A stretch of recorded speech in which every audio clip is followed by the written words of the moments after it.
sa Lucky South, POG operations, one day na-approve natin. Nandito ang PAMSAM nakikinig. Mayor, tanong ko lang, bago ka ba mag-issue ng permit para sa mga building, nagpapakondak ka ba ng inspeksyon? Kasi dito, walang building permit, so I presume nagpakondak ka ng inspeksyon. Nagpapakondak ka ba ng inspeksyon? Actually, yung routine inspection lang po. Yeah, pero this time, nung bang, hindi, nagugulat ako kasi sabi nyo kanina, hindi kayo pinapapasok. Diba? Kung ako meron, hindi ako pinapapasok dyan, ay hindi makakabukas yan, maski sino pang Herodes dyan.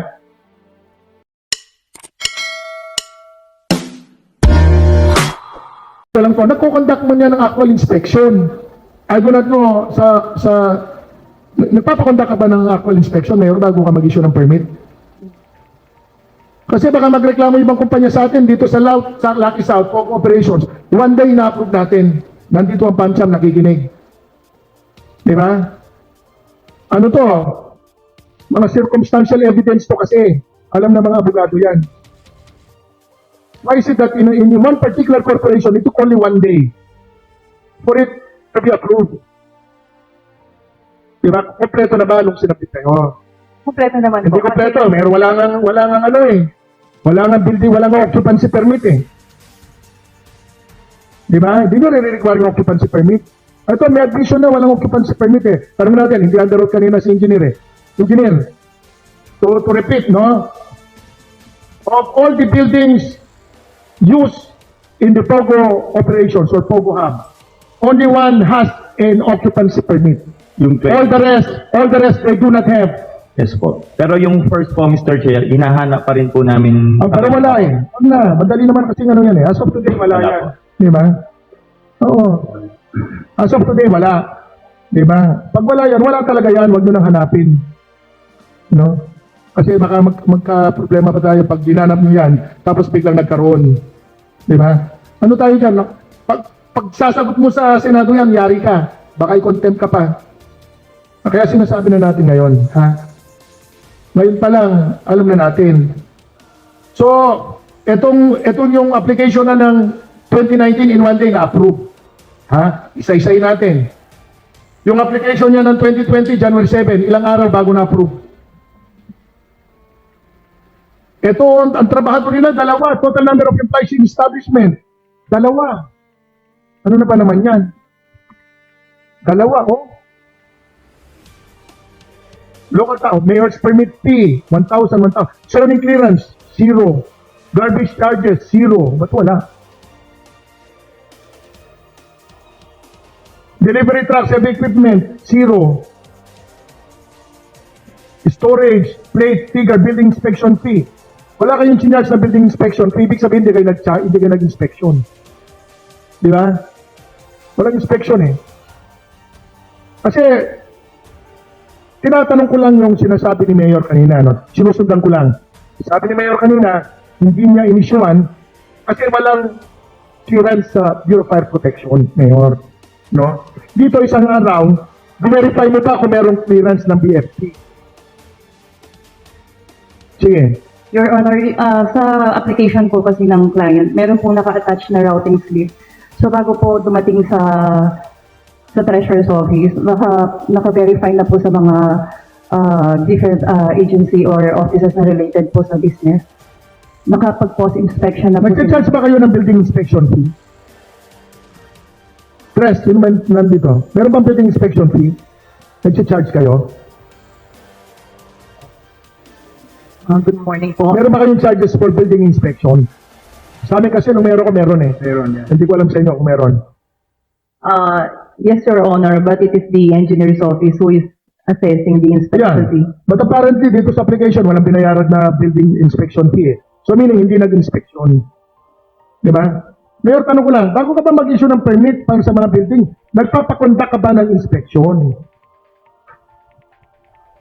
Kasi dito, walang building permit, so I presume nagpakondak ka ng inspection.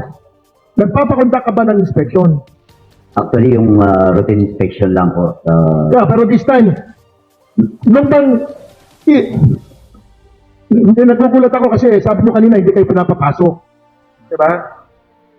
Kung ako meron, hindi ako pinapapasok dyan, ay hindi makakabukas yan, maski sino pang Herodes dyan. Maski sino pang Herodes dyan. hindi papapasokin yung inspection team ko, mag-a-assess ko. Hindi makaka-operate yan. Kahit sino pang Herodes yan. So anyway, yung pare, pata mo mila ko kumukay. Isa ng kulamo rin yung kutang ko. Engineer, kailan ka nag-issue ng occupancy permit sa 27 buildings? Pwede bang makuha yung makita yung June 19, 19 what? 2020, 2020. pandemic na. Oo. So, ibig sabihin, lahat ng mga, June 20 ka pa lang nag-issue ng occupancy permit. Po, based on the application po. Based on the application, ng building permit. 2020. Opo. Kailan na-issue kailan nag-umpisa ang operations ng Pogo dyan? 2019. Di ba? Ibig sabihin, nag-operate sila dyan, wala silang occupancy permit. Tama? Tama. Kasi kaya tinatanong ko, kailan ba nag-umpisa yan? 2019. Di ba? Pwede bang makuha yung certificate of no objection?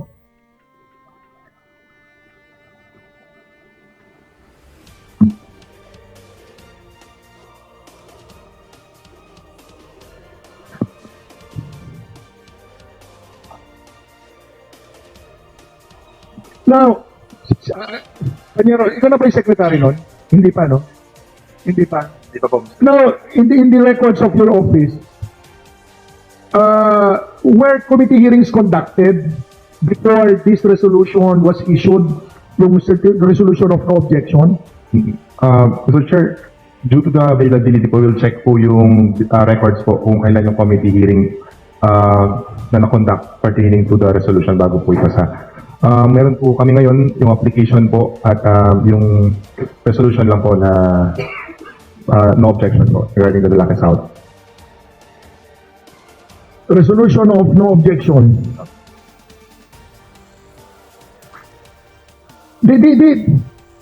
Kasi ang dito kasi, it's not even a POGO eh. The resolution of no objection is not even a POGO. It's a business process outsourcing. It's a BPO. It's not a POGO. Hindi POGO ang...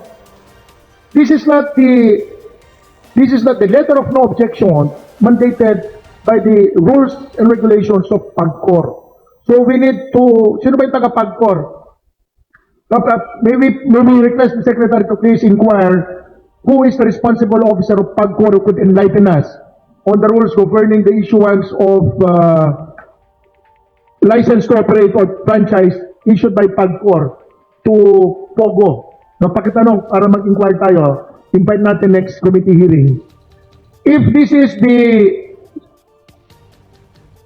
basis of the issuance of the franchise of or permit given to Lucky South 99, no? Pakibigyan na lang kay Tere.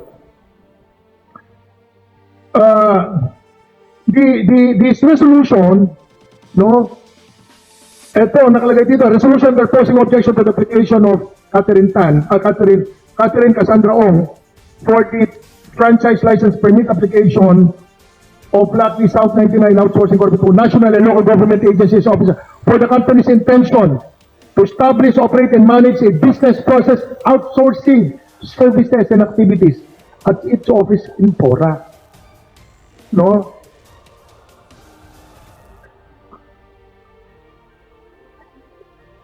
Ito to, but not limited to establishment of contact centers handling information to web business functions, inbound calling, facilitation, economic, web design, and nandito market research, web design, development, content writing, administrative research, particularly, but not exclusively to those in the casino and hotel resort industry without being engaged as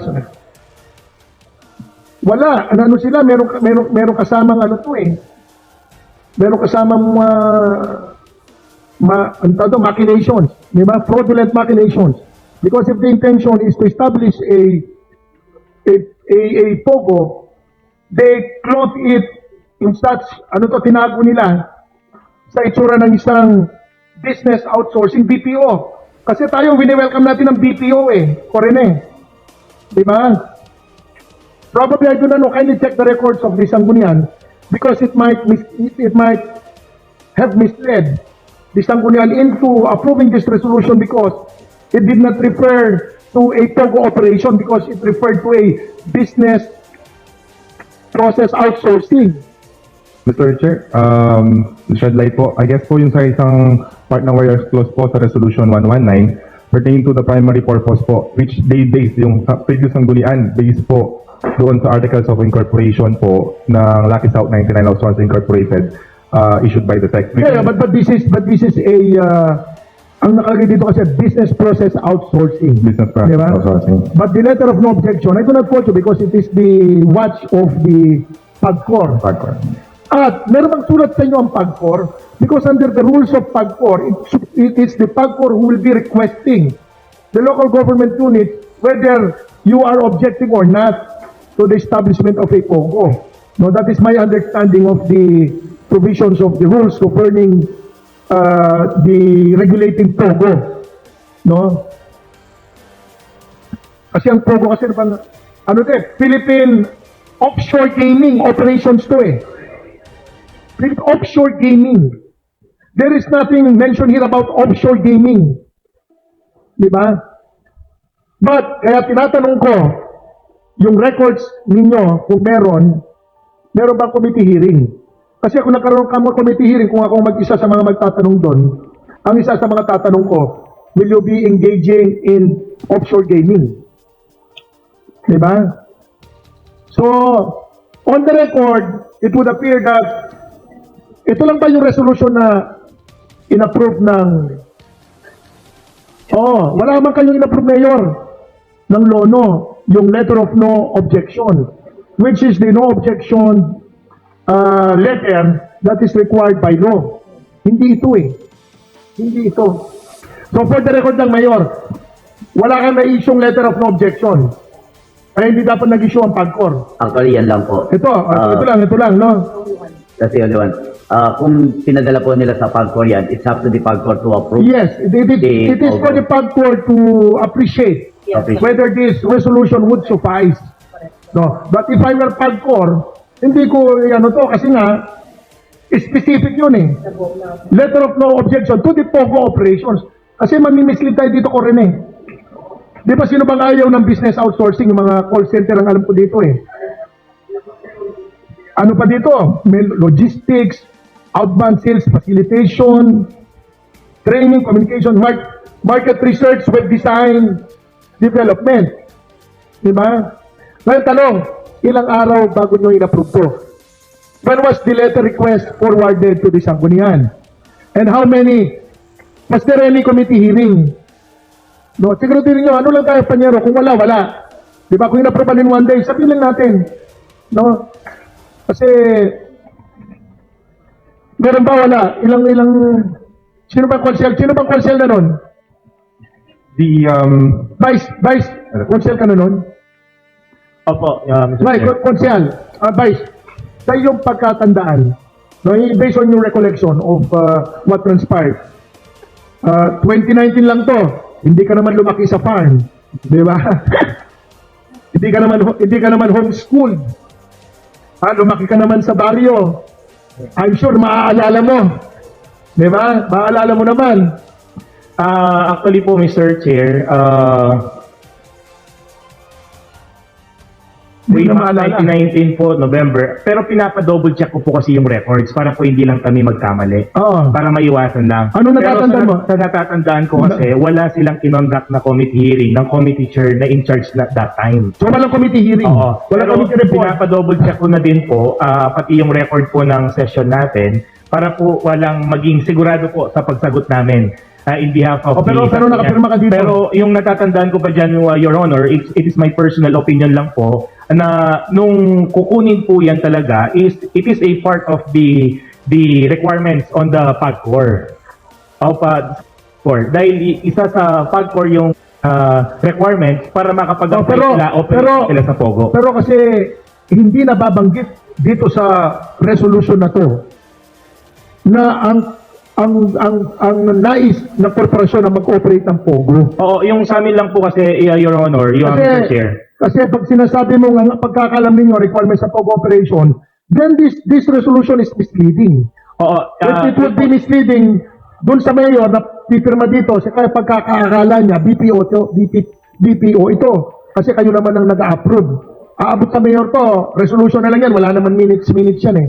Opo, Mr. Chair, with the permission po. Ang tinatanong ko lang sa sarili ko, kung alimbawa, ang LONO is requirements ng PAGCOR to operate a POGO, ba't po di na binigyan or inissuance ng gano'n? Hindi natin masasagot parehas Oo. yan. Ang tinatanong ko kayo, at the time na lumapit sa inyo at sumulat, alam ba ninyo na ito'y para sa POGO at gagamitin nila sa PAGCOR? Di ba? Huwag mo nang sagutin.